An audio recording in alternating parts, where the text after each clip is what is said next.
reach this stage before making an intervention. Hence, the precaution. Guidance and chance to see what life has been like, or what life is like in the family, and that's kind of almost why. Doctors have finally confirmed what royal watchers and insiders have quietly feared for months. King Charles is seriously ill. Behind the polished palace facade and carefully curated appearances, something much heavier has been unfolding. The king's health is deteriorating, and this time, it's not rumor or speculation. It's real, it's urgent, and it's forcing the royal family into decisions they weren't prepared to make so soon. What began as hushed concern has now become headline news. Complications from cancer, frequent hospital visits. So, Your Majesty, this is Sally Coe. Sally's in charge of our targeted lung health checks. And unmistakable signs that the monarch is struggling, physically and emotionally. This was never the grand, seamless reign many had imagined when Queen Elizabeth handed over the crown. Instead, the monarchy finds itself navigating one of its most delicate chapters in recent history, with Prince William being nudged forward as the one expected to hold everything together. Let's get into the video. The palace under pressure. It's been clear for some time now that the king's public appearances have become less frequent and more carefully managed. When he does appear, he often looks exhausted, his hands tremble, his steps are slower. None of this has gone unnoticed, and now doctors have finally confirmed what insiders already knew. King Charles is battling serious health issues.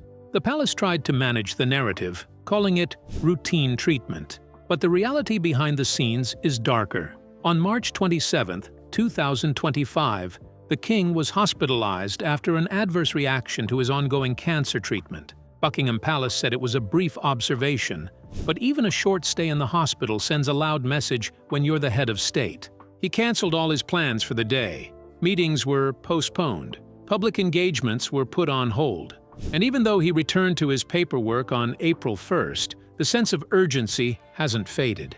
Despite his condition, King Charles traveled to Italy just a few days later. From April 7th to April 10th, he and Queen Camilla took part in a 4-day state visit, one that also marked their 20th wedding anniversary. The trip looked elegant on the surface, but the king's frailty was visible. Every step, every wave, every carefully rehearsed handshake carried the weight of someone pushing through illness. And then came a moment that truly stopped people in their tracks. On April 10th, while planting an oak tree at Villa Wolkonsky in Rome, a ceremonial gesture at the British ambassador's residence, Charles gave a rare and unsettling glimpse into how he really feels. After patting down the soil and waving his shovel, he made a half-joking, half-ominous comment. He said he hoped to live long enough to see the tree grow. The crowd chuckled politely, but the words hung in the air like fog. He didn't sound hopeful. He sounded like a man who's read the doctor's notes, felt the clock ticking, and knows something the public doesn't. With the king's condition deteriorating and Prince Harry's own mental health reportedly under strain, the responsibility has quietly shifted to Prince William. He's no longer just the future king. He's becoming the man expected to hold everything together. As tension builds, William is stepping into a role he may have hoped wouldn't come so soon. The decisions he makes now won't just affect the next few months. They'll shape the future of the monarchy. King Charles has never been one to hide the truth about his health. Back in early 2024, he revealed he was battling an enlarged prostate, a common condition for men over 50. At first, the palace described it as a routine issue, not cancer, just something many men deal with. The king even shared his diagnosis to encourage other men to get checked, showing his usual care for public health awareness. But the situation changed quickly. During treatment, doctors discovered that the problem was far more serious. Less than a month after the initial announcement, the palace confirmed that Charles had cancer. While they never disclosed the exact type, the king's history of supporting cancer charities added weight to his decision to be open about his diagnosis. He wanted to avoid rumors and help others understand what it's like to live with cancer. Despite the shock, King Charles kept a positive attitude. He started regular treatments and paused some public duties to focus on his health. Yet, he didn't disappear completely. Even while undergoing treatment, he stayed involved behind the scenes, showing his commitment to his role.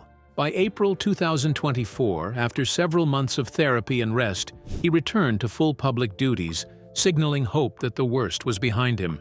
This hope faded with recent developments. The king's latest hospital visit in March 2025 revealed a setback in his cancer treatment. Although the palace called it a brief observation, insiders say the situation is much more serious. The monarch cancelled public engagements, and for many this was a clear sign that his health was worsening. The king's health struggles have shaken the royal family. The public sees the crown and the grand ceremonies, but behind the scenes there is fear and uncertainty. For a man who has carried the weight of the crown since his mother's death, this battle is deeply personal and exhausting. His aging body and the pressure of kingship are taking their toll. Observers have noticed the signs: tremors in his hands, slower movements, and a visible tiredness that can no longer be hidden. Each hospital visit reminds everyone that this reign might not last much longer. A family history of illness. Before he became king, Charles quietly battled some health issues that few people knew about. One of the most talked about is a condition affectionately nicknamed sausage fingers, where his fingers appeared swollen. People have guessed it might be caused by fluid buildup, arthritis, or other problems, but the exact cause remains unclear. Years ago, in 2003, Charles also had a hernia operation at a private hospital. Although the surgery seemed straightforward and he was discharged the next day, rumors later suggested he never fully recovered. Charles's health history includes other minor procedures too. In 2008, he underwent a simple operation to remove a non-cancerous growth from the bridge of his nose. This growth had caused him pain and breathing difficulties. These earlier health hiccups seem manageable, but they add to the bigger picture of his long-term health struggles. Most people remember how the coronavirus pandemic swept across the world in 2020, causing millions of deaths. What many may not know is that King Charles contracted COVID-19, not just once, but twice. The first time was in March 2020. He lost his sense of taste and smell, but overall had mild symptoms. He spent a week in self-isolation at his home in Scotland before returning to his royal duties. The isolation period was a difficult time for him, and he later described feeling lonely and frustrated being cut off from friends and family. The second infection came almost 2 years later, in February 2022. By then, Charles had received 3 vaccine doses, yet still tested positive for COVID-19 again. This kind of reinfection, where someone tests positive more than 90 days after a previous case, is fairly common. About 10% of daily cases in England fall into this category. Despite these infections, Charles managed to avoid serious illness both times, though the experiences added more stress to his health journey. The royal family is known for keeping their health matters private, but King Charles is not the first in his family to face serious illnesses. After news of his own health struggles broke, an insider dug into the royal family's medical history and found a troubling pattern. Several British royals have battled cancer over the years. King George VI, the father of Queen Elizabeth II, had lung cancer, while his brother, Edward VII, suffered from throat cancer. The illness seems to run deep in the family. More recently, Princess Catherine, the Princess of Wales, faced her own health scare. In January 2024, Kensington Palace announced she had undergone abdominal surgery at the London clinic. Initially, the condition was thought to be non-cancerous, but post-surgery tests revealed cancer was present.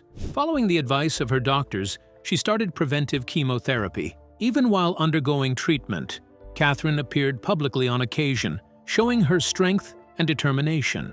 By September 2024, she shared a video message announcing she had completed chemotherapy and was eager to return to public duties. A month later, she resumed active engagements, and now, according to Cancer Research UK, she is officially in remission, meaning no signs of cancer remain. While King Charles's health has been in the spotlight, another royal has faced deep struggles: Prince Harry. 4 years of therapy might sound like a lot for someone who never expected to need it, but for Harry, it's been a lifeline. For years, he has wrestled with emotional and mental challenges that many people can barely imagine. In interviews, Harry has opened up about the pressure of living in the public eye and the heavy burden of royal expectations. Lately, though, things seem to have reached a breaking point for him. So, what exactly is Prince Harry dealing with? Harry's mental health struggles began early. Losing his mother at just 12 years old left a wound that never really healed. He has admitted that every camera flash reminds him painfully of her death. This trauma stayed with him like a shadow. He described his feelings after Diana's death as post-traumatic stress disorder. In the Apple TV series The Me You Can't See, which he co-produced with Oprah Winfrey, Harry revealed some of his darkest moments. Panic attacks and severe anxiety haunted him, especially between the ages of 28 and 32. During those years, he was terrified to get in a car or see a camera. Throughout his 20s, he felt like a problem for not speaking up about his struggles. Harry talked about struggling with aggression and anxiety during royal duties, and how he came dangerously close to breaking down more than once. He didn't know how to handle his feelings, and keeping it all inside only made things worse. Not just for him, but for those around him. Silence, he said, only made the pain grow. He admitted he tried anything to escape the pain, including drinking and using substances, a common but dangerous way people with mental health problems self-medicate. But alcohol and drugs only made his symptoms worse. On Armchair Expert, Harry explained that part of his mental health issues came from the parenting style of older generations and the inherited pain in his family. In his 2023 memoir, he even described himself as an agoraphobe. Agoraphobia means having an intense, irrational fear of open or unfamiliar places, leading to avoiding public spaces where escape might be difficult. It can include fear of crowds, public transport, or any place outside the home. Many with agoraphobia also experience panic attacks. Thankfully, Harry eventually found support. In 2017, on Bry Gordon's podcast Mad World, he credited his brother for encouraging him to get counseling years after their mother's death. Therapy became a crucial part of his healing, combined with lifestyle changes and making his mental health a top priority. He spoke about breaking the cycle of pain and trauma. Therapy gave him the tools to face life's challenges, and he credits it for helping him keep going. One important lesson he learned is that healing often means confronting uncomfortable experiences head-on. While Harry's mental health is a serious battle, there's another challenge casting a shadow over his life. A family torn apart. Prince Harry and King Charles have had a rocky relationship for years, ever since Harry decided to step back from his role as a senior working royal in 2020. That choice didn't just shake the palace, it strained the bond between father and son to the breaking point. Reports suggest they haven't spoken in months, a silence heavy with unresolved pain and disappointment. When King Charles's cancer diagnosis shocked the world, Harry flew back to the UK, but only for a day. He reportedly spent just 40 minutes with Charles and Queen Camilla, marking his first visit since the King's coronation in May 2023. A visit so brief it barely scratches the surface of a family crisis simmering beneath the surface. The distance between Harry and his father grew even wider after Harry and Meghan Markle left royal duties behind and moved to the United States. This physical separation deepened the emotional gap. Harry and Meghan's children barely know their grandparents, and the king is said to long for more contact, especially now facing his health battles. The explosive 2021 interview Harry and Meghan gave to Oprah only poured fuel on the fire. King Charles felt betrayed and hurt by how private family matters were aired publicly, seeing it as a sharp betrayal. Then came Harry's Netflix documentaries and his memoir, Spare, revealing family secrets and criticisms that left the king devastated. The involvement of Queen Consort Camilla in these revelations made matters worse. Charles was left overwhelmed, unsure where to even begin addressing the claims. Still, Charles holds on to hope that time will soften Harry's heart. When Harry returned for Prince Philip's funeral in 2022, he spoke with Charles, William, and Kate. The conversations weren't about the past grievances, but about trying to find peace and a way forward, a fragile attempt at healing that demands patience and understanding. Harry's return for his father's coronation in 2023, followed by his visit after the cancer news in early 2024, showed glimpses of reconciliation. Yet the tension remains thick. No one knows if their fractured relationship can truly mend or if the silence between them will stretch indefinitely. Prince William is caught in the middle of this royal storm. Since Harry's departure from royal life, William reportedly feels deeply betrayed. In Spare, Harry accused William of physically attacking him, a claim that further damaged their bond. Anger and disappointment have hardened William's heart, pushing the brothers further apart. Their feud, dragging on for nearly 5 years, seemed endless. William's stance has been clear. Mental health must come first, even if it means putting family pride aside. The future king faces the tough role of mediator, tasked with calming a family on the edge. With King Charles's health in danger and Harry still struggling with his own battles, the royal family stands at a fragile crossroads. Experts agree that healing the rift between William and Harry is critical, not just for the family's image, but for their well-being. Doctors have advised the family to reduce stress around Charles, but with so much tension that seems nearly impossible. All eyes are on William, who has had to swallow his pride and step up as the peacemaker. Now, it appears William has made a serious move toward reuniting the family. According to sources close to the royals, Prince William has reached out to his younger brother, Prince Harry, in what many are calling a last-ditch effort to repair their fractured relationship. The motivation didn't come from William himself, but reportedly from King Charles, who personally urged his eldest son to bridge the gap. Despite everything that's happened since Harry and Meghan stepped down from royal duties, King Charles still holds a deep affection for his son. The physical distance between them has left the family in pieces. But with the king's health now in the spotlight, the sense of urgency has grown. Charles needs peace, not headlines. He needs a sense of family unity, especially during a period when recovery and calm could be the difference between regaining strength and not. The timing isn't random. King Charles's cancer diagnosis has changed everything. He may still be managing his constitutional responsibilities, but there's a growing question about what happens if his condition worsens. When the crown gets complicated. King Charles's illness brings up an uncomfortable possibility. What if he becomes too unwell to continue his duties? The British monarchy has plans for such scenarios, but none are simple. There are 3 paths to consider: councillors of state, a regency, or abdication, and each one comes with its own issues. The most immediate option would be the appointment of councillors of state. These are people close to the throne who can carry out official duties when the monarch is unavailable. Currently, that includes Queen Camilla and Prince William. Prince Harry and Prince Andrew are also technically on that list, but neither of them are considered active working royals, and Harry doesn't even live in the UK. Princess Beatrice is in a similar boat.